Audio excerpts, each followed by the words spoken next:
First tour we did was in Colorado, and we got to go around and snowboard and do a lot of hiking and stuff like that, and it was pretty nice. We played all these little bars and wineries and different places. I like being places where there's an ocean or mountains, you know, so I can at least snowboard or surf, one of the two. You know, Jack seems like he's growing his hair out a little bit, you know? Any reason why he started to, like, you know, let it grow out a little bit after all this time? Actually, I don't know, it just kept growing, you know how hair does that, and then my wife would always say, you look like a manchichi. I don't know if you know what those are, but it's like, in Hawaii, they're really big. They're just like, oh, manchichi, manchichi, you're so soft and cuddly. And it was these little dolls that had his hairdo.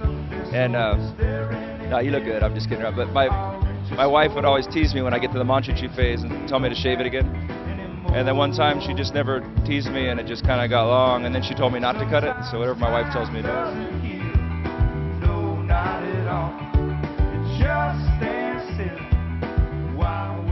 When we started filling a club with say 100 people or 200 people, a lot of my friends were working for Surf Rider Foundation or Heal the Bay, Heal the Ocean, all these great groups. They started asking me if I'd come and help draw the crowd for these fundraisers.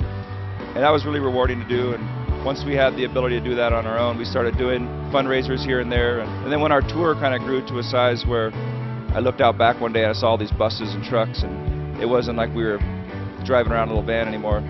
I just thought we should start taking little steps. I heard about other bands running their buses on biodiesel and different things you could do, all these little things I kind of think of as lessening the negative impact of touring, because if you tour, you're definitely going to have a negative impact on the environment. It's just the reality of it. So we try to take all these little steps to lessen that negative impact. And then the last two tours, we decided, let's try to expand on the positive and just make them fundraising tours. So we've donated 100% of the proceeds from the last two tours. When people come to a show, it's a great way to gather people and gather funds and then disperse those funds back into the community. And it's something kind of nice to do. Surfing is really kind of an inward thing for me, where it's a way to find balance and privacy in my life. And then the music's very social.